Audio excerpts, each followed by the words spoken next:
That is equation of state. इसके बारे में मैं ऑलरेडी डिस्कस कर चुकी हूं कल, but still I am revising it. Equation of state, equation of state होता क्या है? When we use some macroscopic quantities, जब हम कोई मैक्रोस्कोपिक क्वांटिटीज यूज करते हैं for the gas, the macroscopic quantities are your pressure, volume, temperature, energy, जब etcetera. जब ऐसी क्वांटिटीज को हम यूज करके pressure, volume, temperature, energy etcetera, जब हम ऐसी क्वांटिटीज को यूज करके हम इक्वेशंस बनाते हैं, फॉर एग्जांपल आइडियल गैस के लिए हमने इक्वेशन बनाया था PV is equals to nRT। अब ये जो इक्वेशन है ये गैस के स्टेट के बारे में समझाता है, गैस के स्टेट के बारे में समझाता है कि एक एट पर्टिकुलर टेम्परेचर या एक पर्टिकुलर वॉल्यूम पे आपका गैस कैसा बिहेव कर रहा है। So by using this macroscopic quantities, जब आप एक इक्वेशन डिराइव करते हो और वो इक्वेशन आपके गैस के स्टेट के बारे में समझाता है, such equations are called as equation of state. This is the revision for equation of state. Okay, now I'm going ahead with a new topic today. The next topic I'm going to discuss is mean free path.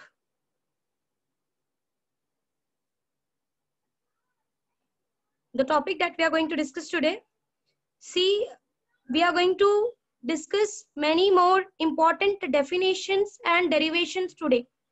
So be concentrated. Today you'll get homework as well. PDFs आपको lecture के बाद मिल जाएंगे. Okay, so mean free path.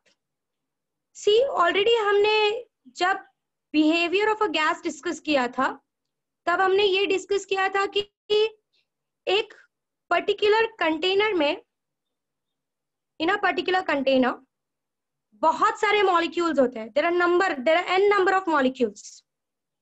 अगर मैं ना भी ध्यान दूं, here still it is less, there are many number of molecules. और ये मॉलिक्यूल्स क्या करते हैं, आपके पूरे कंटेनर को कवर अप कर लेते हैं. ओके, हियर व्हाट हैपेंस कि अगर मैं एक पर्टिकुलर सेंटीमीटर क्यूब में देखने भी जाऊं, the amount of molecules, if there are very much number of molecules, और हमको पता है कि 1 मोल में there are 6.022 into 10⁻23 atoms. Means you can imagine कि 1 मोल में कितने सारे एटम्स अवेलेबल हैं. अब होता क्या है, जब हमने बिहेवियर ऑफ गैस में डिस्कस किया था कि यहाँ पर हम सिंगल मॉलिक्यूल्स के बारे में डिस्कस नहीं कर सकते. क्यों नहीं कर सकते? क्योंकि सिंगल मॉलिक्यूल्स के बारे में डिस्कस कर पाना इज नॉट इजी. इसकी वजह से हम एवरेज लेकर बातें करते हैं. ओके, बट स्टिल यहाँ पर हम एक मॉलिक्यूल के पाथ कवर्ड को डिस्कस करेंगे. Now what is this mean free path? इसका मतलब क्या है?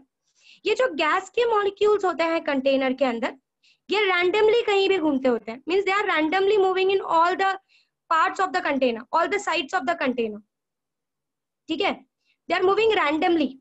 सो what is this mean free path? What is the definition of this mean free path? Mean free path का definition ये होता है कि just consider एक molecule है and there are more molecules in front of this molecules. Mean free path का मतलब क्या है कि it is the average distance, again I am repeating, it is the average distance traveled by the one molecule between two successive collisions. मतलब जब ये molecule यहाँ से travel करता है, यहाँ से ये यहाँ पर गया, इससे टकराया, टकरा कर ये नीचे की तरफ गया, अगेन इससे टकराया. As you can see it's a straight line path, straight line में ही चल रहा है. Okay, so mean free path का मतलब क्या है? It is the average distance covered by a molecule between two successive collisions. 2 successive collisions के बीच में, this is the molecule, again I am repeating, ये मॉलिक्यूल जाकर इससे टकराया, टकराकर रिटर्न बैक वापस एक मॉलिक्यूल से टकराया. तो ये जो एवरेज डिस्टेंस कवर करेगा ये molecule between 2 successive collisions, 2 successive collisions के बीच में, is called as mean free path. Are you clear with what is the definition of mean free path? That it is the average distance traveled by the molecule with constant velocity. Of course, the velocity here is constant. With constant velocity, with constant speed, I can say, okay, with constant speed between the two successive collisions. Are you clear with the things? Mean free path का definition clear हुआ? What is mean free path? Should I go ahead then? Okay. Now, this mean free path is represented by a symbol which is given by lambda. ये mean free path को lambda से represent किया जाता है. Okay. Now, you don't have derivation regarding mean free path. आपको सिर्फ definition दिया है और formula दिया है. So I'm going to explain that formula. Okay. अब ये जो mean free path होता है, this mean free path,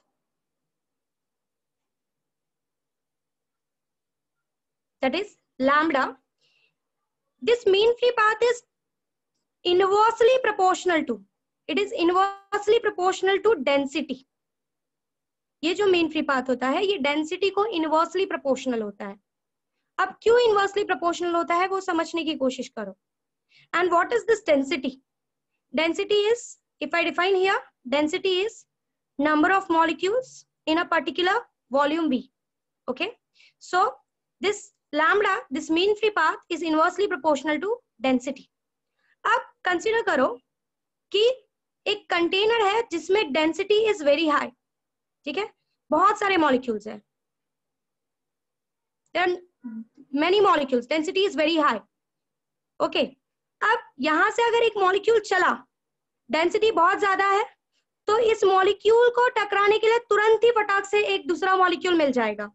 यहाँ पर भी डेंसिटी ज्यादा है, यहाँ से टकराया फिर एक दूसरा मॉलिक्यूल, तो ये जो डिस्टेंस कवर्ड होगा सक्सेसिव कोलेशंस के बीच का वो बहुत ही छोटा होगा. मींस मीन फ्री पाथ बहुत ही छोटा होगा.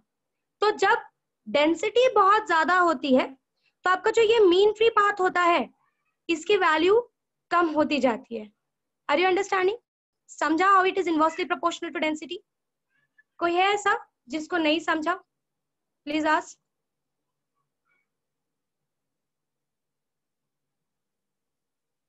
नहीं समझा? ओके, ओम ध्यान से देखो. मीन फ्री पाथ पहले समझने की कोशिश करो कि मीन फ्री पाथ क्या है. ठीक है, मीन फ्री पाथ क्या होता है कि समझो एक कंटेनर है जिसमें रैंडमली बहुत सारे मॉलिक्यूल्स मूव हो रहे हैं. ठीक है, मीन फ्री पाथ का मतलब क्या होता है पहले वो समझो. जब आपका एक मॉलिक्यूल यहां से चलता है, चलने के बाद ये मॉलिक्यूल किसी एक मॉलिक्यूल से जाकर टकराया. ठीक है, जब ये मॉलिक्यूल जाकर किसी मॉलिक्यूल से टकराता है, टकराने के बाद फिर से चलना स्टार्ट हुआ और फिर से जाकर किसी और मॉलिक्यूल से टकराया. ठीक है, here the speed of the molecule we are assuming is constant. ठीक है, तो मीन फ्री पाथ का मतलब क्या है? It is the average distance. ये एवरेज डिस्टेंस है. कौन सा average distance? It is the average distance covered by this molecule between to successive collision. Okay, between two successive collision. Hello ma'am. हाँ hello. हाँ मैम, जब ये first वाला जो पार्टिकल है वो सेकंड पार्टिकल से टकराता है, तो जो डाउनवर्ड जो पार्टिकल गया है वो सेकंड पार्टिकल है या first particle?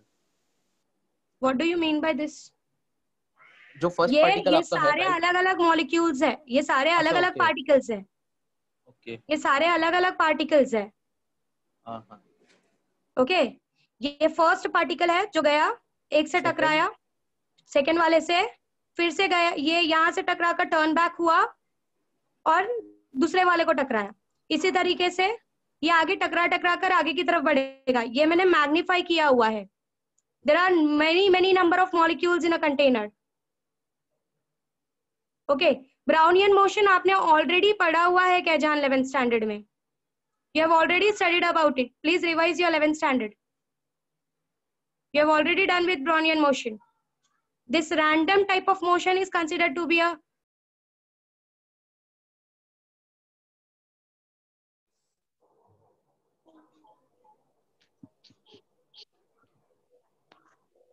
this this random type of motion is considered to be a Brownian motion.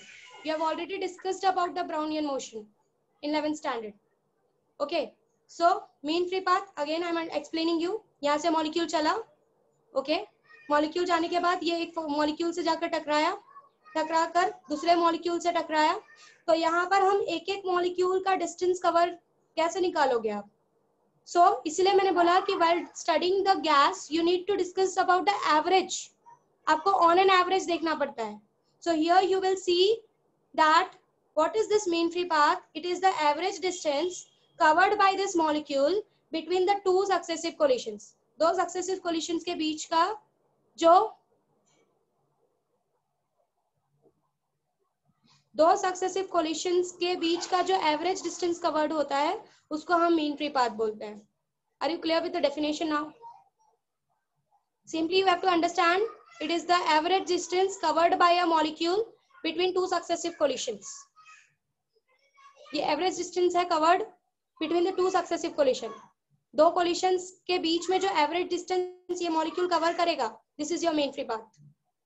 Should I go ahead then? Are you clear with the definition? Okay. Now, when I discuss about mean free path, as I said, आपको सिर्फ definition और एक formula दिया है. I'm explaining that formula here. Okay. As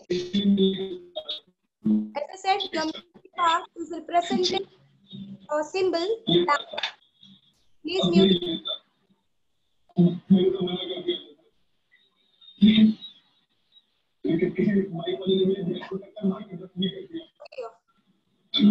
So, mean free path is represented by lambda. First case में we'll observe that this mean free path is inversely proportional to density.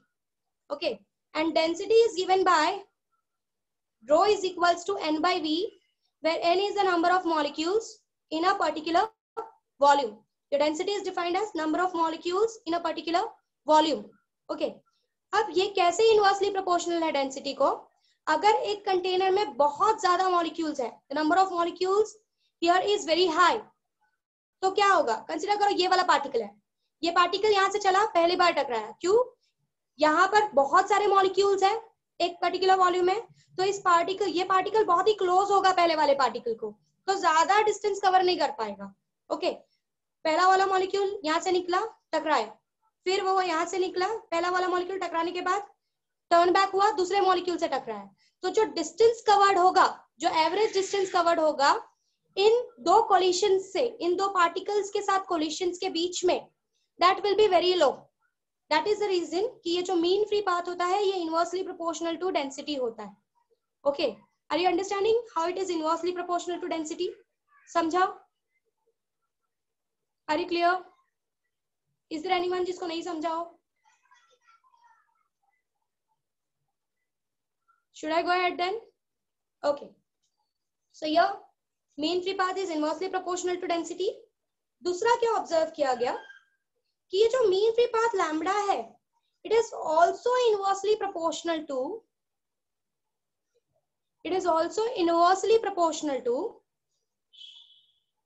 area of cross section of your molecule.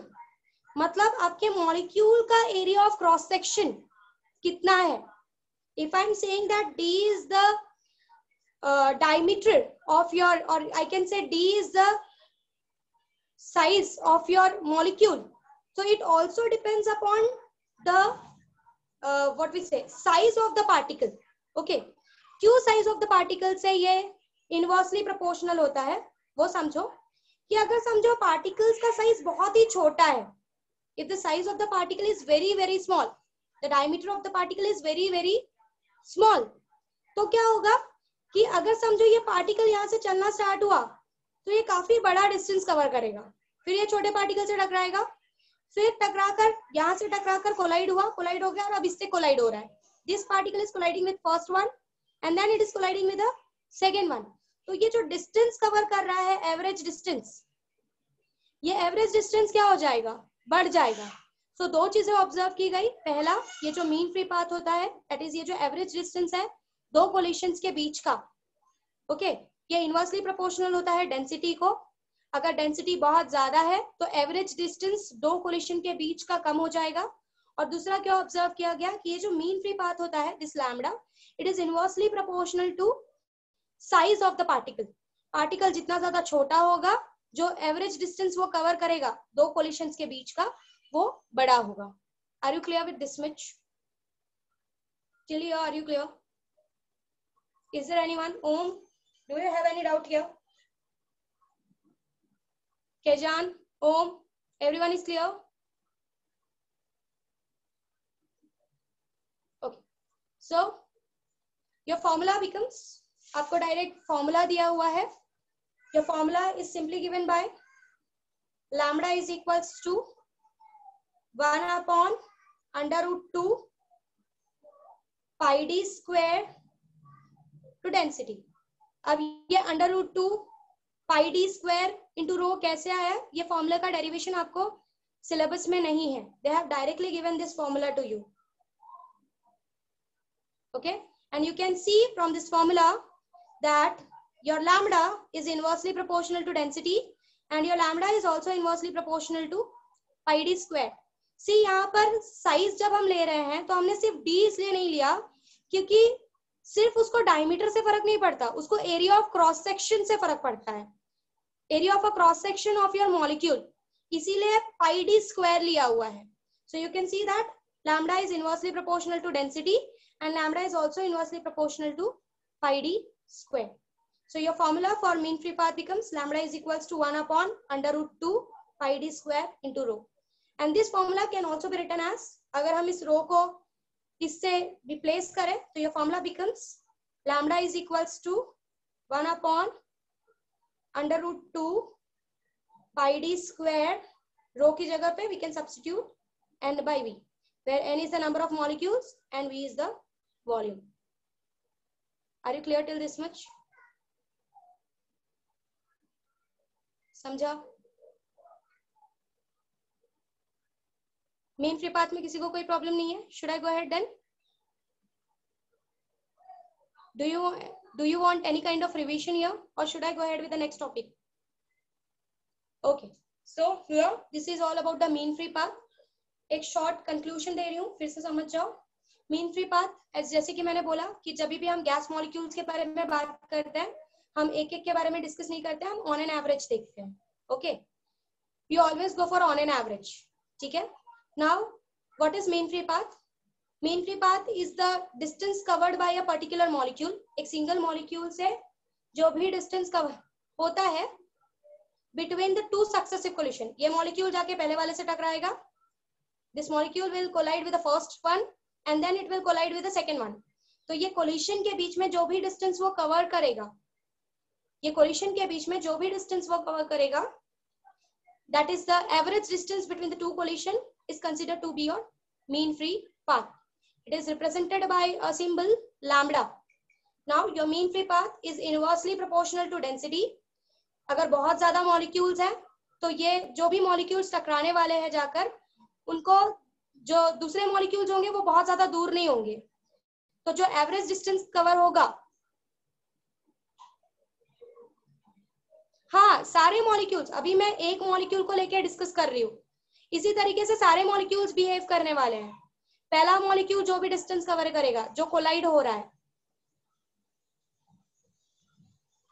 Ayush, I have already repeated it for 3 times.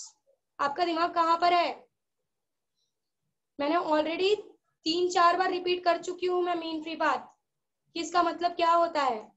It simply means कि जब आपका एक molecule जाकर टकराता है दूसरे molecule से और वही मॉलिक्यूल वापस जाकर टकराता है तीसरे मॉलिक्यूल से. ठीक है. This first molecule is colliding with this molecule is colliding with this molecule and then it is यहां से टकराकर टर्न बैक हुआ, अब इससे टकराया. तो ये जो एवरेज डिस्टेंस कवर करेगा दो कोलिशंस के बीच में, that is considered to be your mean free path. समझ में आया Ayush? It is the average distance covered by this molecule between the two collisions. Average distance क्या क्या होगा? This is distance d1, this is distance d2. तो ये आपका जब आप इसका एवरेज निकालोगे d1 plus d2 का, that is the mean free path. Ayush समझा? Okay, now I am going hello ahead. Miss. बोलो।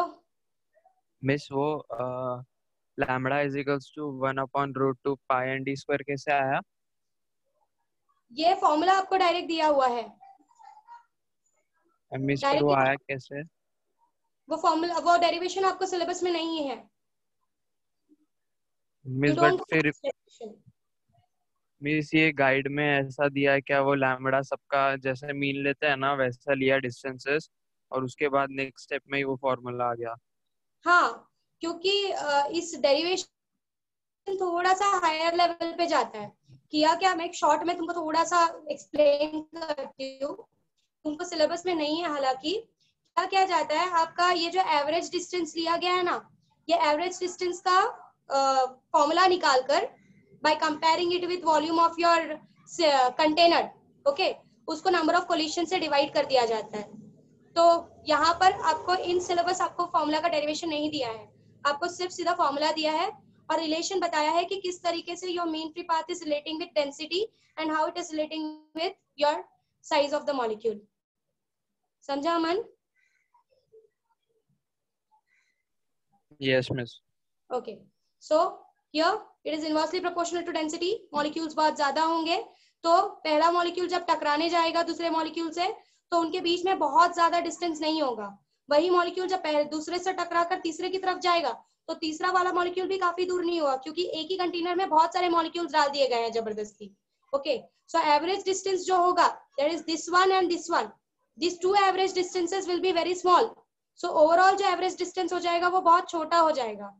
इसीलिए mean free path that is the average distance between two collision is inversely proportional to density. Okay, next, it is inversely proportional to size of the molecule. Again, अगर size of the molecule बहुत छोटा छोटा है तो एक molecule से दूसरे molecule तक जाने के लिए जो डिस्टेंस है, you can see the distance here, this is one distance, ये पहला कोलिशन होगा, यहाँ से टकराया इससे, अब दूसरी की तरफ जा रहा है, ये दूसरा वाला कोलिशन है। ठीक है, तो ये जो दोनों डिस्टेंस है, ये डिस्टेंस काफी बड़ा हो जाएगा। तो मॉलिक्यूल्स का साइज जितना छोटा होगा, जो एवरेज डिस्टेंस कवर्ड होगा दो कोलिशंस के बीच में, वो बड़ा होगा। So we can see from the formula that your lambda, your mean free path is inversely proportional to your d square। यहाँ पे d नहीं लिया है क्योंकि we are not simply talking about the size of the molecule। आप अगर derivation करोगे तो आप ऑब्जर्व करोगे कि it is inversely proportional to cross section of a molecule। okay, so lambda is inversely proportional to d square and it is inversely proportional to rho as well, and the formula becomes 1/√2 pi d square into rho। You can replace this rho by n by v, so your formula becomes lambda is equals to 1/√2 pi d square, rho की जगह पे we will substitute n by v, where n is the number of molecules and v is the volume of a molecule, volume of a container, sorry। should I go ahead then? small n क्यों लेना है ओम? small n क्यों लेना है? n is the number of molecules in a container, small n represent number of moles here, here we are not considering number of moles, हम number of molecules के साथ discuss कर रहे हैं। okay, are you clear with the mean free path? and then I am going ahead with book में दिया है, क्या दिया है बुक में? मैम कुछ नहीं, वो दूसरा बुक है। okay, please don't do this, this is online lecture, you will confuse yourself, you'll confuse others। is the things clear to you? visible है सबको? should I go ahead with the next topic then? okay, now the next topic is a derivation। please कुछ ना समझे तो step on the spot clear करके लेना, खत्म होने के बाद।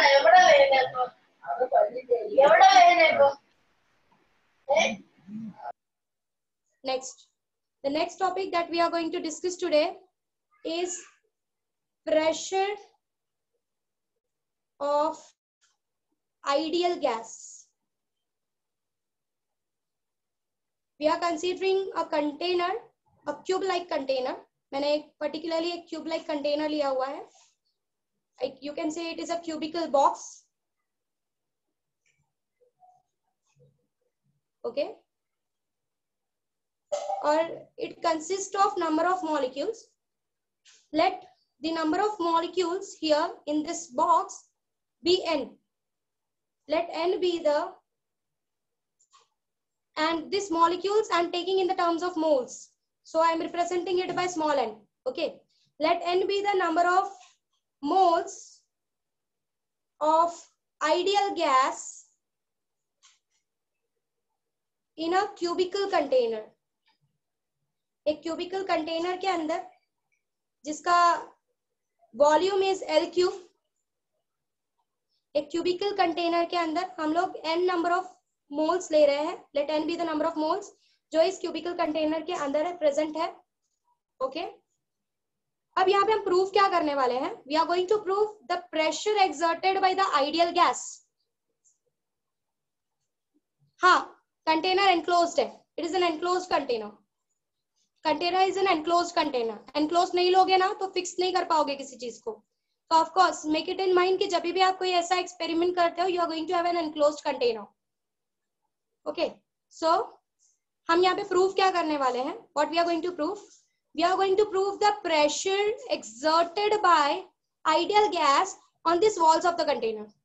ये जो वॉल्स है इनके ऊपर जो प्रेशर एक्सर्ट करेगा आपका आइडियल गैस, ओके, हम वो प्रूव करने वाले हैं कि that pressure will depend upon which macroscopic quantities. Okay, now मैं क्या कर रही हूँ, इस कंटेनर को कंटेनर का मैं एक्सिस फिक्स कर रही हूँ. I am fixing the axis of this container. मैंने इसके साइड को एक एक्सिस पे सेट किया हुआ है. Let this be z axis, this be y axis, and let this be x axis. Here the side of the container have a length L. So volume of the container becomes L cube because it is cubical. Okay, और मैं क्या करने वाली हूँ? I'll only discuss about this shaded wall का pressure. इस particular wall पे मेरा जो ideal gas है वो कितना pressure, ideal gas के जो molecules है वो कितना pressure exert करेगा. We'll have a general formula for it. Okay, वापस बता रही हूँ. Let us take an enclosed cubical container जिसका volume is given by L cube, where L is the side of the container, length of the side of a container, of course. Let n be the number of moles of an ideal gas inside this container. Okay. Second consideration हम क्या कर रहे हैं? First consideration, if you are clear. Second consideration हम लोग लेंगे कि the temperature of the wall. Here we are fixing the temperature. The temperature of the walls of container is constant. हमने टेम्परेचर को कांस्टेंट कर दिया है. Okay, we have fixed the temperature of this walls to be constant. अब यहां पर क्या करेंगे हम? ये जो प्रेशर है ना, pressure exerted by this ideal gas, ये प्रेशर को हम मॉलिक्यूलर स्पीड के साथ, मींस मॉलिक्यूल के स्पीड के साथ कनेक्ट करने की कोशिश करेंगे. यहाँ पे हम मॉलिक्यूलर वेलोसिटी के साथ क्यों नहीं कर रहे हैं? क्योंकि इस प्रेशर को हम कहीं ना कहीं काइनेटिक एनर्जी से कनेक्ट करने वाले हैं. और जो आपकी काइनेटिक एनर्जी होती है, you know, it does not depends upon velocity, it depends upon speed. Okay, so what we are going to do? वापस से I am repeating the steps.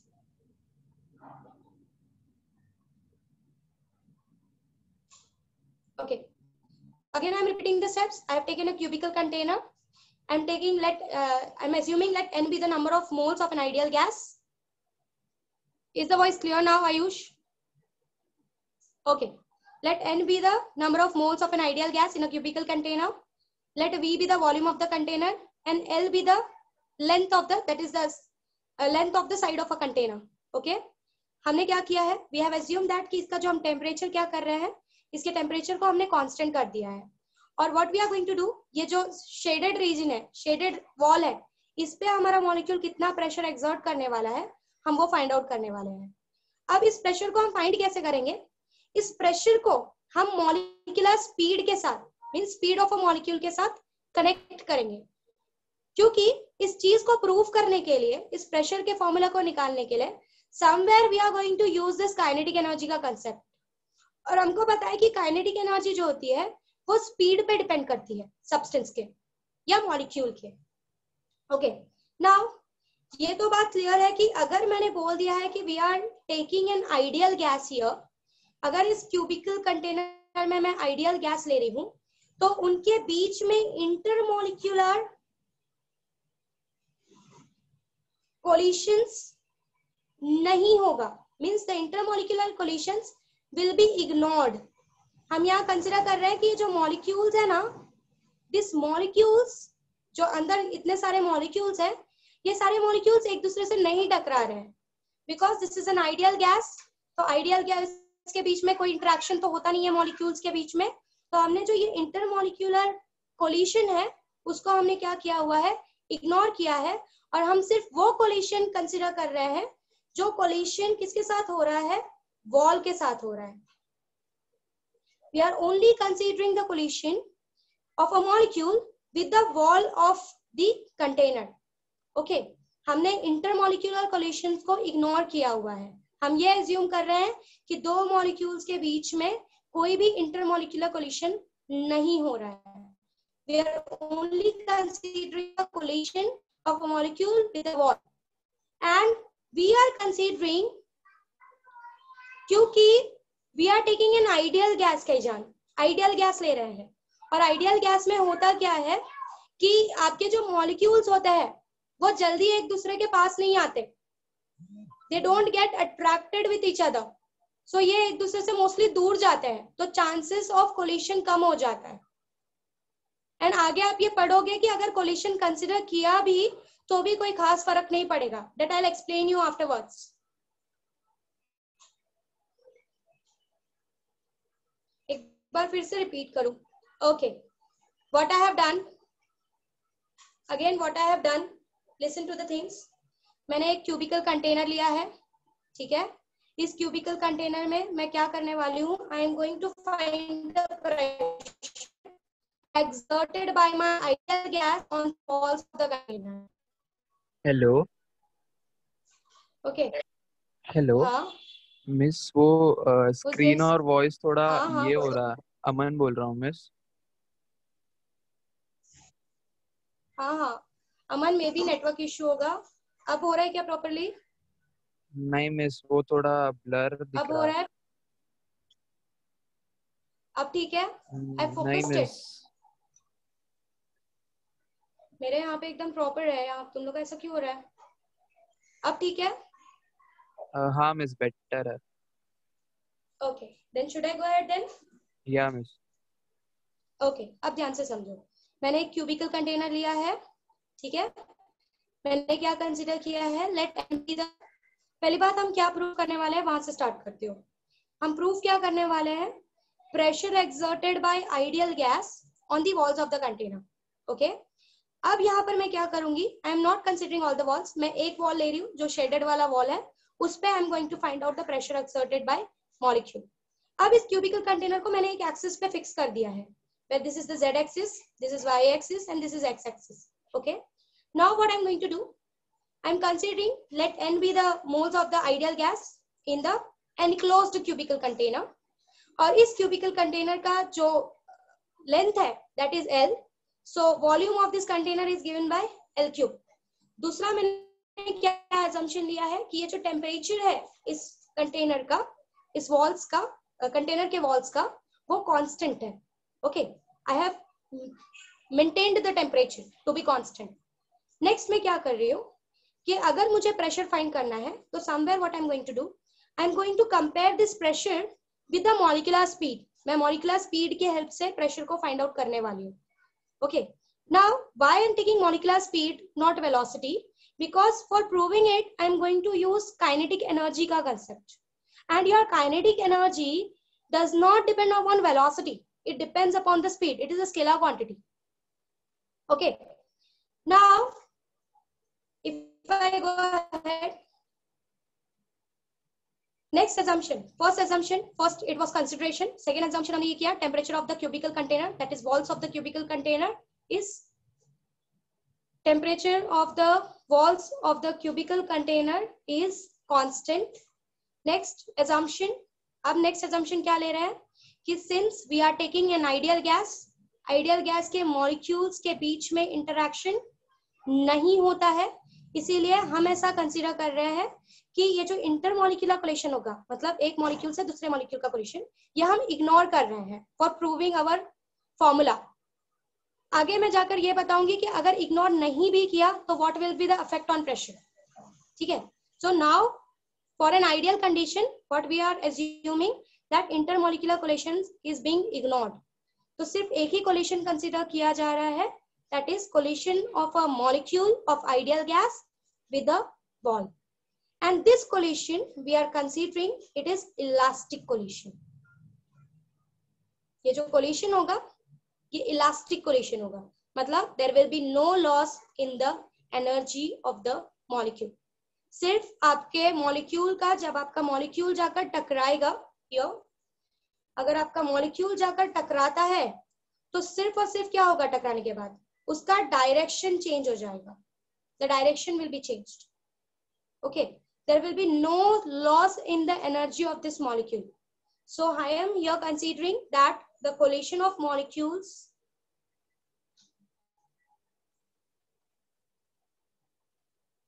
ऐसा नहीं है, मीन फ्री पाथ को और यहाँ के कोलिशंस को मत कंसिडर करो। यहाँ पर सिर्फ आइडियली प्रूफ करने के लिए हम इंटरमॉलिक्यूलर कोलिशन नहीं कंसिडर कर रहे हैं, just for proving an equation, that's all. मैंने बोला मैं आगे जाके बताऊंगी कि अगर कोलिशन कंसिडर किया तो क्या इफेक्ट आएगा। ओके, तो अभी फिलहाल सिर्फ इग्नोर करो कि this molecules are not getting collided with each other, they are only collided with. एक मिनट, एक काम करो, पहले जो मैं समझा रही हूँ मुझे एंड तक जाने दो, उसके बाद टेक्स्ट बुक का ऊपर नीचे करो, क्योंकि टेक्स्ट बुक में ऐसे बहुत से स्टेटमेंट्स हैं जो तुमको तब समझेंगे जब मैं ओवरऑल कंक्लूजन दे दूंगी। So don't miss the things, पहले चीजों को समझने की कोशिश करो, फिर उसके बाद लास्ट में टेक्स्ट बुक कंपेयर करना। Please let me complete my topic.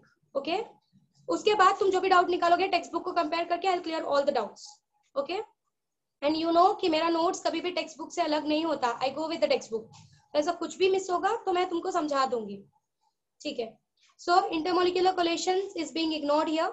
सिर्फ कोलिशन ऑफ द वॉल लिया है, collision of a substance with the wall लिया है, and sorry collision of a molecule with the wall लिया है, एंड ऐसा कंसीडर किया गया है कि elastic collision is being ignored. Sorry, this collision is a elastic collision, means आपकी एनर्जी लॉस नहीं हो रही है, सिर्फ क्या होगा, आपके मॉलिक्यूल्स का डायरेक्शन चेंज होगा, टकराने के बाद the direction of the molecules will be changed. Now next, अब हम क्या करेंगे, प्लीज इस डायग्राम को जरा ध्यान से समझो कि यहाँ पर जिस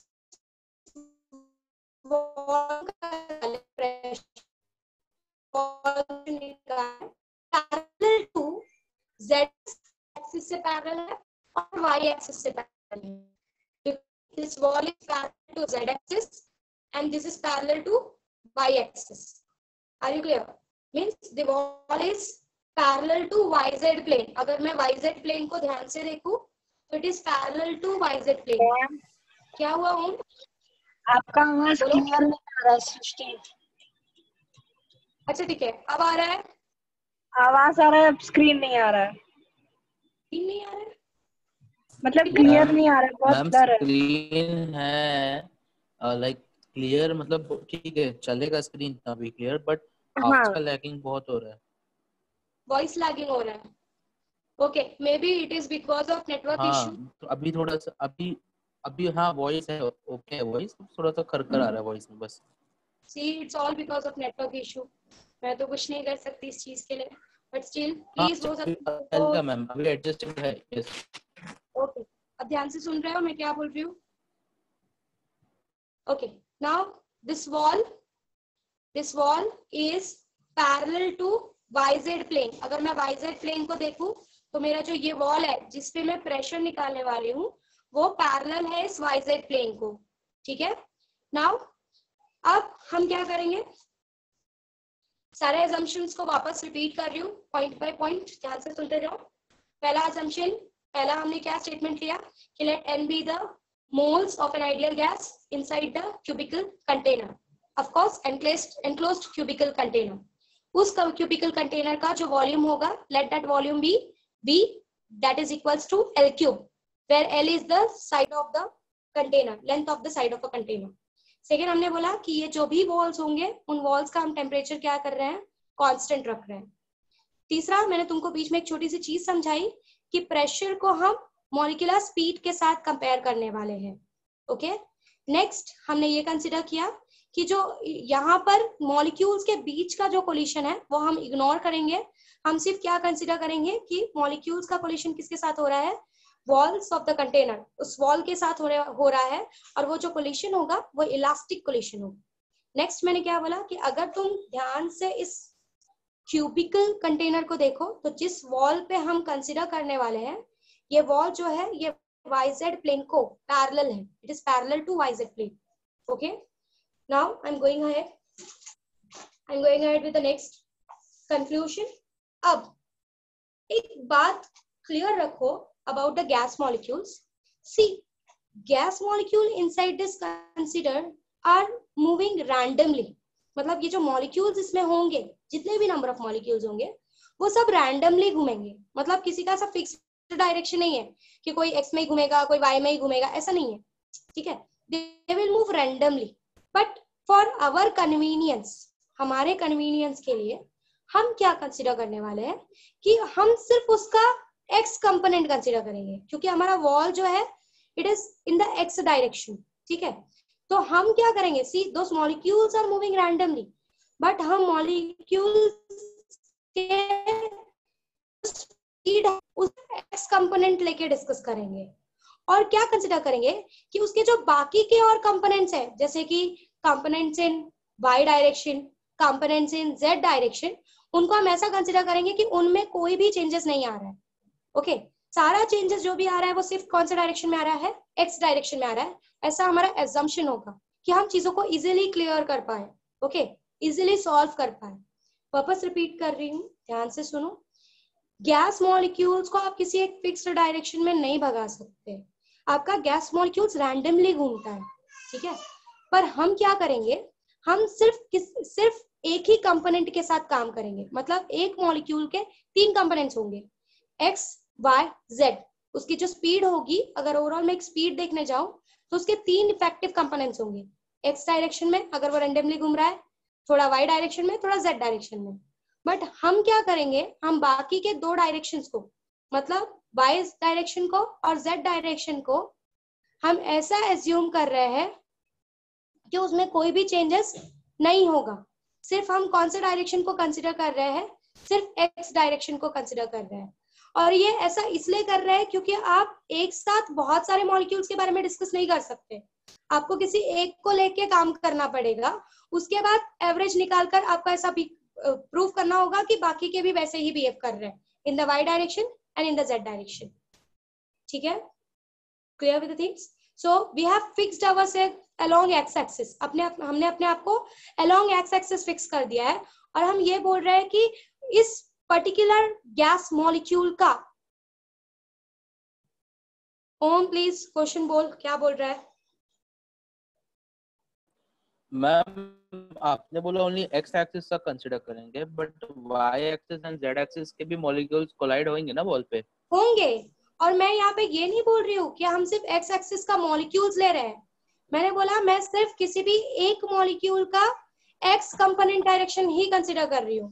मतलब यहाँ पर मॉलिक्यूल को भी फिक्स नहीं कर रही हूँ कि मेरा मॉलिक्यूल एक्स ही डायरेक्शन में मूव हो रहा है. मैंने स्टार्टिंग में ही कहा कि कोई भी मॉलिक्यूल को आप एक पर्टिकुलर डायरेक्शन में फिक्स नहीं कर सकते, वो रैंडमली मूव हो रहा है. आपने कोलाइड होने के बाद जो डायरेक्शन लिया आपने वो एक्स डायरेक्शन लिया है रैंडमली. हाँ, मतलब मैं ये बोल रही हूँ, मैं वही तो बोल रही हूँ कि हम किसी भी मॉलिक्यूल को किसी एक डायरेक्शन में फिक्स नहीं कर सकते.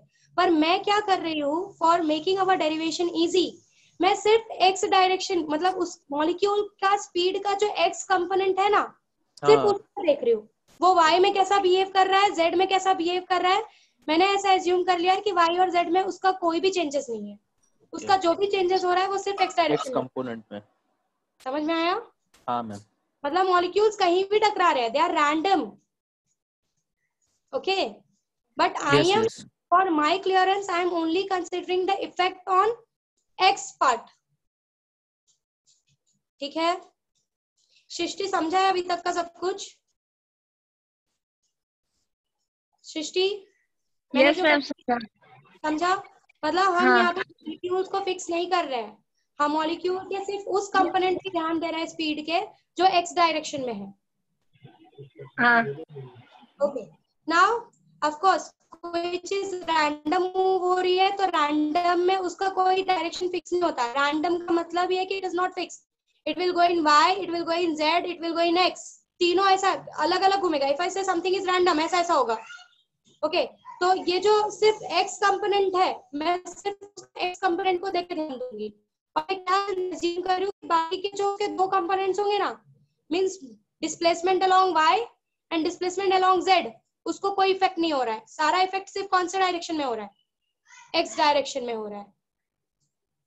Yes, but we have to only X component. Okay, now I am going ahead. अब सिर्फ एक्स कंपोनेंट कंसीडर कर रहे हैं।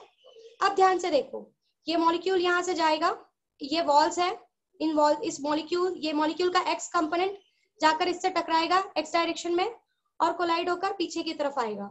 Okay, now the total change in momentum during this consideration, if I say the total change, I am representing the total change.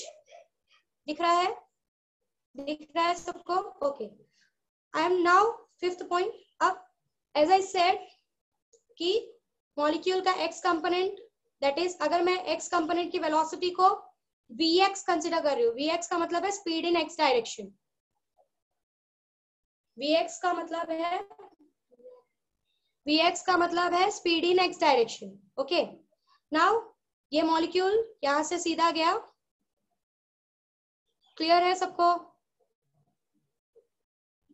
Okay, यहाँ पे ध्यान दो, molecule यहां से x डायरेक्शन में गया, मॉलिक्यूल्स का Vx कंपोनेंट इस वॉल से टकराया और रिटर्न बैक हो गया।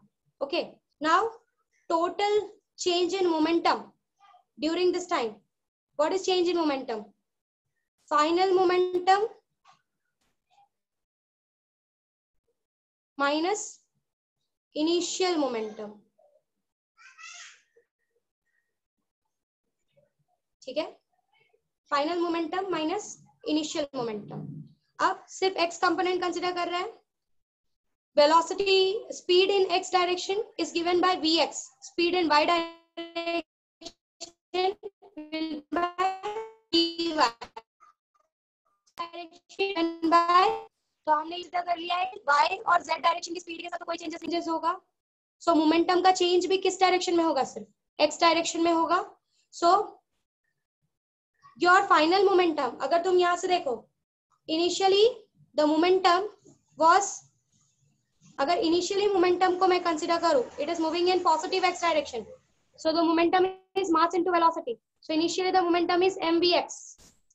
अब सिर्फ डायरेक्शन चेंज हुआ है, अगर मैं पिछले तुम्हें याद हो, it is an elastic collision, तो सिर्फ डायरेक्शन चेंज हुआ है। तो जहां पर पहले ये mvx था, रिटर्न बैक आते समय ये क्या बन जाएगा? Minus mvx, correct? So total change in momentum becomes minus mvx minus initial momentum क्या था? mvx। So total change in momentum in the x direction is not 0, it is minus 2 mvx. This is total change in momentum.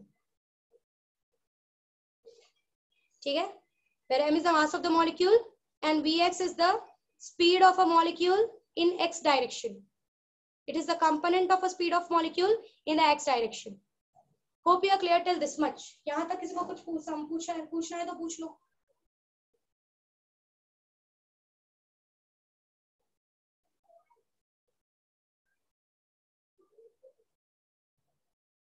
Should I go ahead then? ओम क्या doubt है? बोल के पूछ। Ma'am ये जो Vx है वो रिटर्निंग ये है ना, रिटर्निंग स्पीड है ना? हाँ, मतलब मैंने ये स्टार्टिंग में ही समझाया था ओम की इलास्टिक कोलिशन है, तो इलास्टिक कोलिशन में सिर्फ डायरेक्शन चेंज हो रहा है। ठीक है, तो पहले इट वाज vx, जब रिटर्न बैक हुआ तो साइन कंसीडर करोगे, it will become minus vx, क्योंकि now it is moving in minus vx। Okay, should I go ahead then? यहाँ तक डेरिवेशन क्लियर है? Okay, I am going ahead then. Now एक बार short में वापस बोलूं, कितनी बार बोल चुकी हूँ कहजान. कंसिडरेशंस वापस नहीं समझा रही हूँ मैं, डायरेक्टली चेंज इन मोमेंटम से समझा रही हूँ. हमने क्या कंसिडर किया है कि एक मॉलिक्यूल रैंडमली मूव हो रहा है. रैंडमली मूव होगा तो उस मॉलिक्यूल का 3 कंपोनेंट होगा वेलोसिटी का. It will have 3 components. कौन से डायरेक्शन में उसकी वेलोसिटी के कंपोनेंट होंगे? एक्स डायरेक्शन में, वाई डायरेक्शन में, जेड डायरेक्शन में. हम क्या बोल रहे हैं कि जो भी चेंजेस होगा वो उसके सिर्फ एक्स कंपोनेंट के साथ होगा. वाई और जेड डायरेक्शन में जो कंपोनेंट है उनके साथ कोई भी चेंजेस नहीं होगा. मतलब सिर्फ वीएक्स के साथ चेंजेस होगा. वी और वी जेड जो होंगे वो वैसे के वैसे ही होंगे. There will be no change in V Y and V Z. Okay, तो पहले मॉलिक्यूल ऐसा जा रहा है, वॉल से टकराया, अब मॉलिक्यूल टकराकर पीछे की तरफ आएगा. ठीक है, मैं जो भी लिख रही हूँ मैं रिपीट बोल भी रही हूँ, तो तुम अगर अच्छे से सुनोगे तो भी चीजें क्लियर होंगी. Vx ऐसा गया, वॉल से टकराया, रिटर्न बैक आया. पहले इट वॉज Vx, अब वो -x की तरफ जा रहा है, so it becomes -Vx. Change in momentum क्या हो जाएगा? What is change in momentum? Change in momentum is given bye, if I said here I'm representing change in momentum by delta px. It means change in momentum along x component. Okay, change in momentum is given by final momentum minus initial momentum. Final momentum is minus mvx, क्योंकि अब टकरा के वो जब return back जा रहा है तो माइनस एक्स डायरेक्शन में जा रहा है. So final momentum is minus mvx minus initial momentum was mvx. So your total change in momentum becomes minus 2 mvx. Okay, now I'm going ahead. So the change in momentum of a molecule delta px was minus 2 mvx. ये x इसलिए ले रहे हैं क्योंकि we are only discussing about x components. Okay, now the momentum transferred to the wall, जो momentum transfer होगा wall को, what will be its magnitude? It will be +2 mvx. जो मोमेंटम ट्रांसफर होगा वॉल को, that will be +2 mvx. Okay, now अब next what I am going to do, I am going to use this momentum. Okay, क्यों कर रही हूँ वो आगे तुमको समझेगा. सी, प्रेशर निकालना है. हमको पता है pressure is force upon area.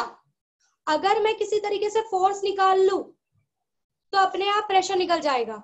और फोर्स को अकॉर्डिंग टू न्यूटन्स लॉ मैं फोर्स को मोमेंटम के हेल्प से निकाल सकती हूँ. So average force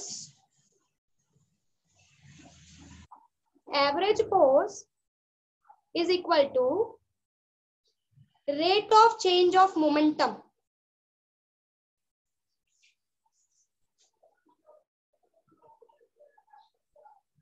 Correct? During this time.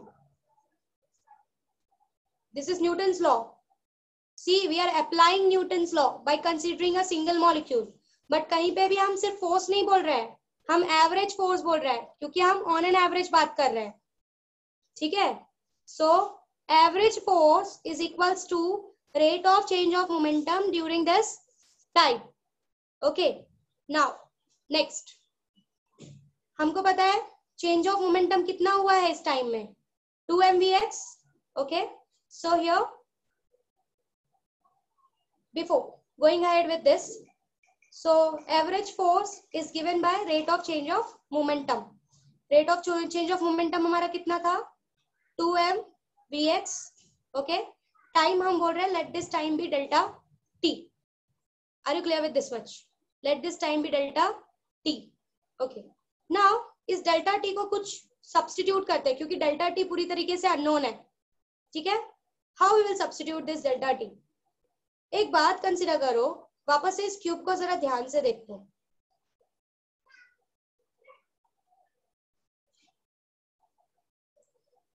अगर समझो ये जो लेंथ कवर कर रहा है वन साइड का एक मॉलिक्यूल, वन साइड का जो लेंथ कवर कर रहा है दैट इज एल, तो टकरा कर रिटर्न बैक जाएगा, तो टोटल डिस्टेंस कितना कवर करेगा?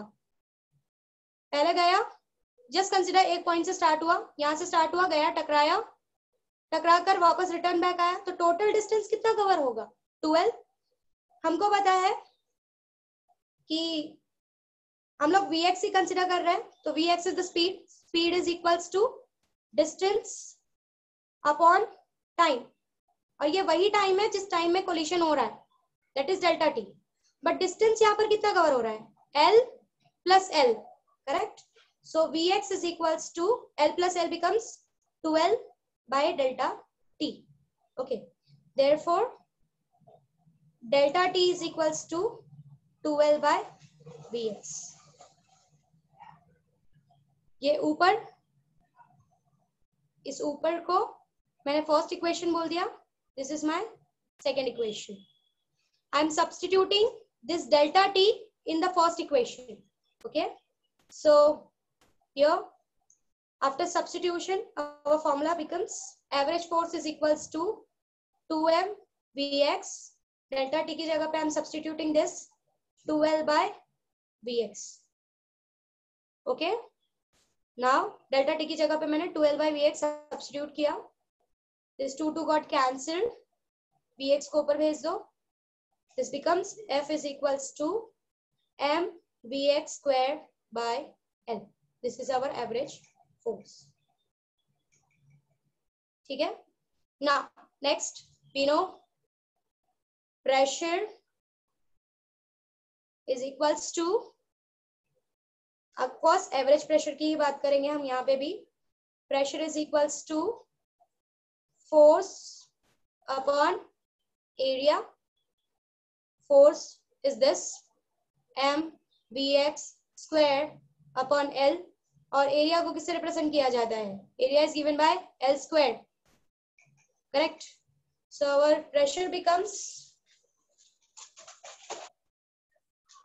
Our, yes, anyone have doubt till here? किसी को कोई डाउट है?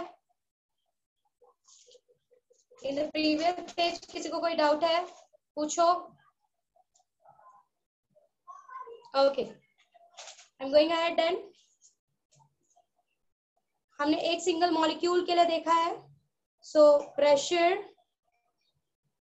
इज इक्वल्स टू, हमने प्रूफ किया m b x square by l into l square, this becomes m b x square by l cube, and l cube आपको पता है क्या होता है? It is volume, m b x square by v, that is volume.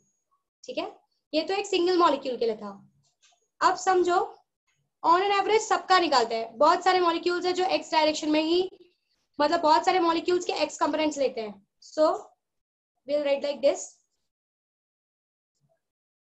the total average pressure by all molecules, let be those molecules P2, second molecule, third molecule, fourth molecule and so on. तो उनकी velocity के components कैसे represent करेंगे? Vx1 that is Vx2 that is velocity of the second molecule, Vx3 that is velocity of the third molecule, Vx4 that is velocity of the fourth molecule, Vx1 with the velocity of the first molecule. तो सबका लोगे तो क्या करना पड़ेगा? You need to take an average.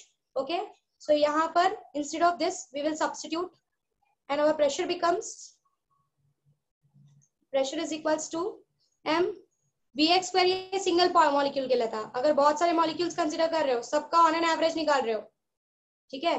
So it will B vx1 का square plus vx2 का square plus vx3 का square and so on.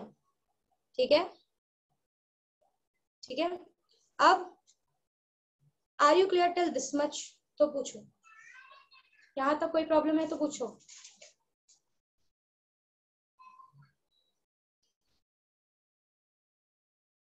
Now this, इन सबको हम एक शॉर्ट में लिखते हैं, instead of writing this whole as a big, हम इसको ले लेते हैं, this is average. Instead of this single components of the speed, what we'll take? We'll take an average square of x component of velocity, ठीक है, which is given by vx bar का square is equals to, हम average ले रहे हैं सारे के सारे वेलोसिटीज का, सारे के सारे मॉलिक्यूल्स के x कंपोनेंट वेलोसिटी का. सो एवरेज, आपको पता है एवरेज कैसे निकालते हैं? vx1 square plus vx2 square plus vx3 square till vxn square divide by total n, जितने भी नंबर ऑफ मॉलिक्यूल्स हैं. करेक्ट. अब यहाँ पे इसको सब्स्टिट्यूट करते हैं. Your formula becomes pressure is equals to m by v, वैसे ही आएगा. अब इसकी जगह पे what we have to substitute? v bar x square multiplied by n, and your formula becomes pressure is equals to m capital N vx square bar by capital V. M is the mass of the molecules, n is the number of molecules, vx bar square is the average of a square of x component of velocity, and capital V is the volume of the container. यहाँ तक किसी को कोई problem है तो पूछो, please ask, because almost we are done with the derivation. मुझे कुछ शॉर्ट कुछ एजम्पशंस लेने हैं और कुछ चीजें समझानी है तुमको. इसके बाद प्लीज आस्क अवे, अपने आप को अनम्यूट करो और पूछो इंस्टेड ऑफ राइटिंग.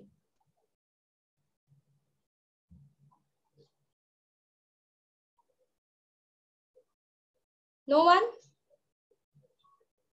ओम, सब कुछ क्लियर है क्या? ओम,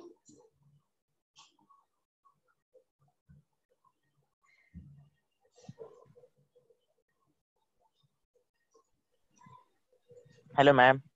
बोलो.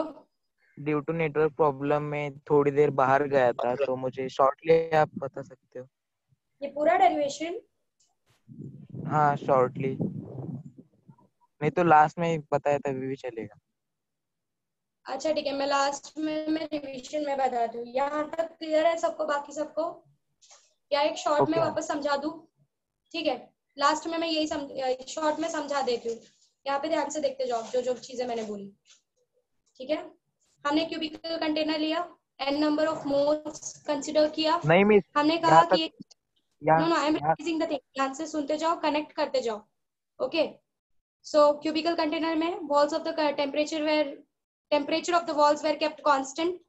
हमने ये कंसीडर किया है कि इंटरमॉलिक्यूलर कोलिशंस नहीं हो रहा है, वी आर इग्नोरिंग. उसके बाद व्हाट वी कंसीडर कि सिर्फ एक ही कोलिशन हो रहा है, वो है collision of molecules with the wall which is an elastic collision. Means सिर्फ स्पीड का जो डायरेक्शन है वो चेंज होगा, बाकी कोई भी चीजें चेंज नहीं होंगी. Next we moved on to the delta px, that is change in momentum.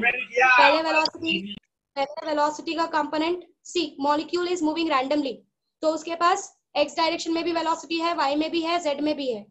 पर हमने सिर्फ x डायरेक्शन के स्पीड के साथ काम किया है, y डायरेक्शन के स्पीड के साथ और z डायरेक्शन के स्पीड के साथ काम नहीं किया है. हम ये बोल रहे हैं कि y डायरेक्शन का स्पीड और z डायरेक्शन का स्पीड अल्टर नहीं होगा, सिर्फ जो चेंजेस आएगा वो किस में आएगा? x डायरेक्शन के स्पीड में आएगा. Okay, next change in momentum. Earlier the momentum was mvx. जब वापस उसने अपना डायरेक्शन चेंज किया, momentum, final momentum became minus mvx. So total change in momentum became minus 2 mvx. Okay, now next, the momentum transferred to the wall will be plus 2 mvx. एक बात समझो, यहाँ पर हम मोमेंटम का यूज क्यों कर रहे हैं? अगर तुम प्रेशर के बारे में सोचो, pressure is force upon area. अगर हमको किसी तरीके से फोर्स मिल जाए तो अपने आप प्रेशर हम कंक्लूड कर सकते हैं. और फोर्स निकालने के लिए according to the Newtonian second law of motion, your force is change in momentum per unit time. तो change in momentum per unit time मिल गया तो फोर्स निकल जाएगा. ओके, सो फोर्स निकाला, force is what? Change in momentum per unit time. और ये वो टाइम है जिसमें कोलिशन कवर हुआ है, जिसमें कोलिशन ने अपना टोटल डिस्टेंस कवर किया है. So F is change in momentum. Change in momentum is 2mvx upon delta t. अब ये डेल्टा टी निकाल रहे हैं. मैंने ये क्यूबिकल कंटेनर लिया. पहला जो लेंथ कवर किया है वो L. दूसरा जो कोलेशन के बाद लेंथ किया है cover, that is capital L. Total covered length is 2L. Okay, so here हमको पता है we are only considering Vx speed. Vx is equals to distance upon delta t. Delta t क्यों लिया? Delta t is that time जिसमें उसने total distance cover किया है. Okay, so delta t is equals to distance covered is 2L. Delta t is equals to 2L by Vx. अब मैं ये force में जो डेल्टा टी था उस जगह पे मैं इसको सब्स्टिट्यूट कर रही हूँ. Our formula becomes force is equals to 2mvx. Delta t की जगह पे मैं 2L बाय Vx सब्स्टिट्यूट किया. 2 गॉट कैंसल्ड, Vx ऊपर गया. F is equals to m into Vx square by L. आप प्रेशर निकाल रहे हो. Pressure is force upon area. Force आपने क्या लिया है? mvx square upon area. Area क्या होता है? What is force? Force is mvx square by L. mvx square by L. Okay, and this part is area. Area is L squared. So your formula becomes pressure is equals to mvx square by L into L squared. That is mvx square by L cube. This simply becomes mvx square by V. L cube का मतलब होता है V, where V is the volume of the container. Okay. Next, अब सारे molecules का consider करते हैं. So let the molecules be 1, 2, 3, 4. उनके जो x कंपोनेंट की वेलोसिटीज है, let that be vx1, vx2, vx3, vx4 and so on. On an average निकालना है, तो instead of single molecule सारे molecules का x कंपोनेंट लेंगे. So m by v वैसे का वैसे ही होगा, सिर्फ vx स्क्वायर की जगह जहाँ हम सिंगल molecule कंसिडर कर रहे थे, अब सारे molecules को ले लेंगे. vx1 square plus vx2 square plus vx3 square. पर ऐसे लिखने से अच्छा है कि एवरेज निकाल के लिख लेते हैं. ऑन एन एवरेज बात करते हैं. So your average of a square of x component of velocity. आपको पता है एवरेज कैसे निकाला जाता है? जितना भी टोटल है उसको ऐड करके डिवाइड बाय जितने भी नंबर ऑफ मॉलिक्यूल्स होंगे उससे डिवाइड करना.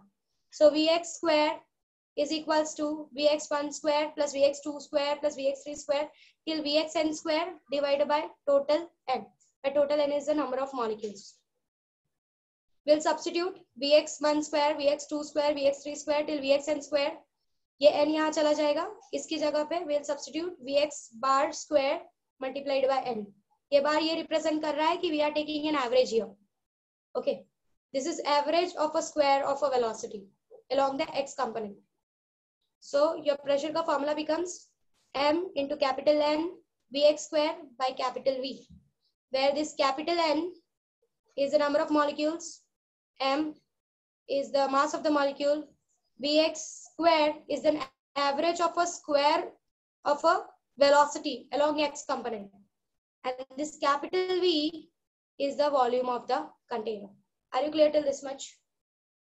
किसी को कोई प्रॉब्लम है यहाँ तक? Should I go ahead then? एक छोटा सा पार्ट है, I complete that. अब यहाँ पर हमने सिर्फ x component की बात की. One more new assumption. That new assumption is हम ये बोलेंगे कि Vx is equals to Vy is equals to Vz. मतलब जितना Vx होगा जो भी उतना ही Vy भी होगा और उतना ही Vz भी होगा. ये it's in purely an assumption. हम सिर्फ ये सारी चीजें अपने आप को क्लियर करने के लिए कर रहे हैं. It's purely an assumption. So total V क्या होगा? Total V will be Vx plus Vy plus Vz. अब तीनों सेम है, so V will simply become Vx plus Vy की जगह पे भी Vx डाल सकते हैं, Vz की जगह पे भी Vx डाल सकते हैं. So your एक मिनट हो, let me complete my things. Our assumptions were Vx is equals to Vy is equals to Vz, V is equals to Vx plus Vy plus Vz, V is equals to तीनों same है तो it will simply becomes 3Vx. यहाँ पर नीचे भेज रही हूँ 1/3 of V is equals to Vx. ऊपर फॉर्मूला में भी सब्स्टिट्यूट करते हैं. प्रेशर का फॉर्मूला हमने क्या निकाला था? m into n into Vx बार का square divide by volume V। I am substituting, इस Vx बार की जगह पे मैं इसको सब्स्टिट्यूट कर रही हूँ और formula becomes pressure is equals to m into n into 1/3 of V bar square, Vx bar square के बदले V bar square divided by capital V. So pressure is equals to 1/3 m into n. Now this V is overall average of the velocities, all the velocities along x component, along y component, as well as along z component, divided by volume.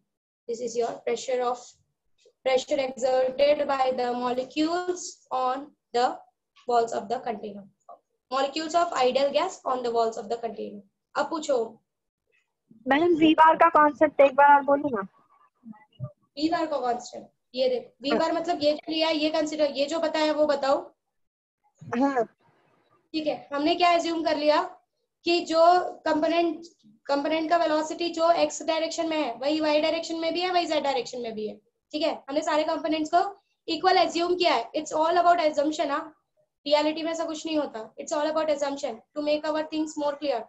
और याद रखो, हमेशा ideal gas के बारे में बात कर रहे हैं तो वो खुद ही एक एजम्पशन है, तो उसके लिए एजम्पशंस किए जा सकते हैं। ठीक है, so Vx is equals to Vy is equals to Vz। हमको पता है टोटल V क्या होगा, Vx plus Vy plus Vz। Correct है, बट अब तीनों सेम है तो it will simply becomes 3Vx। 3 नीचे गया, Vx की जगह पे क्या सब्स्टिट्यूट कर सकते हो, 1/3 ऑफ V। तो यहाँ पे ये जो Vx बार था इसकी जगह पे मैंने क्या सब्स्टिट्यूट कर दिया, 1/3 ऑफ V बार का स्क्वायर। सो ये formula becomes P is equals to 1/3 m into capital N V bar square by capital V. That's all. Are you clear till this much? Clear हो गई चीजें? हाँ पहले होमवर्क देती हूँ, उसके बाद कुछ है वो समझाती हूँ। होमवर्क ये है कि ये जो डेरिवेशन है देख लिया, काफी 1 घंटे का डेरिवेशन था, काफी बड़ा है और एग्जाम पॉइंट ऑफ व्यू बहुत इंपॉर्टेंट है।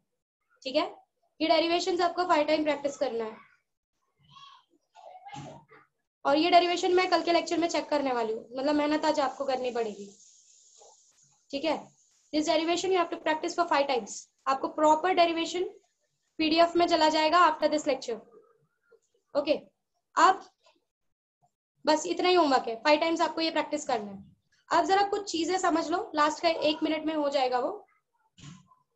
एक बात समझो कि तुम लोगों का क्वेश्चन था कि मैम इंटरमॉलिक्यूलर कोलिशंस क्यों नहीं कंसीडर किया, करना चाहिए था आपको इंटरमॉलिक्यूलर कोलिशंस। सी, इंटरमॉलिक्यूलर कोलिशन इसलिए नहीं कंसीडर किया, पहली बात तो आइडियल गैस था। अगर समझो तुम कंसीडर करते भी, ठीक है, अगर तुम कंसीडर करते भी तो वहां इतने नंबर ऑफ मॉलिक्यूल्स है कि अगर समझो there are large number of molecules, ठीक है, अगर एक मॉलिक्यूल दूसरे मॉलिक्यूल से टकराता भी तो वापस जाकर अगर वो टकरा कर रिटर्न बैक आता तो वापस किसी से टकराता और वापस किस डायरेक्शन में चालू करना देता, उसी डायरेक्शन में चलना चालू कर देता। मतलब ओवरऑल जो मोमेंटम होता उनके बीच का वो हमेशा कंजर्व्ड रहता, इट इज ऑलवेज कंजर्व। उनकी एनर्जी में कोई चेंजेस आता ही नहीं क्योंकि इलास्टिक कोलिशन होता। तो अगर वो एक दूसरे से टकराते भी तो उनके अंदर कोई खास इफेक्ट क्रिएट नहीं होता जिससे आपका फॉर्मूला चेंज हो। मतलब if you are considering the collision तो भी कोलिशन इतना ज्यादा है कि अगर एक ने टकराकर उसको पीछे भेज दिया तो दूसरा टकराकर उसको वापस उसी डायरेक्शन में भेज देगा। Means there will be in all there will be no change. समझा? सो आप कोलिशन कंसीडर करोगे तो भी कोई खास इफेक्ट फॉर्मूला में नहीं आएगा। और दूसरा ये कि हमने वेलोसिटी Vx कंसीडर किया है, उस चीज के बारे में मैं कल के लेक्चर में क्लियर करती हूँ। आज फिलहाल समझा? हाँ, it is 0, intermolecular attraction is 0। So it's all about randomly moving. कोई भी समझो यहाँ पे दुनिया में रैंडमली मूव हो रहा है तो अट्रैक्शन से सिर्फ नहीं टकराता कोई भी। मैं इधर उधर चल रही हूँ तो मैं किसी भी चीज को टकरा सकती हूँ और मेरे सामने बहुत सारे लोग हैं तो मैं किसी को भी टकरा सकती हूँ। तो ऐसा थोड़ी ना है कि मैं जिससे जाके टकराई वो मेरे को अट्रैक्ट ही कर रहा है ना। So this is all about the lecture today. कुछ है डाउट तो पूछ लो, नहीं तो we will end here. Homework you are clear, 5 times you have to practise this. I will give you PDF after this. Should I go ahead? Extra डॉप्ट, क्या extra डॉप्ट है कल पूछ लो, रखो अपने पास, क्योंकि इस पे थोड़ा एक और असम्पशन बाकी है। आउट ऑफ टॉपिक कल पूछ लेना, आज already we are over time. ठीक है, चलेगा sir, we are done. Kamlesh sir है ना?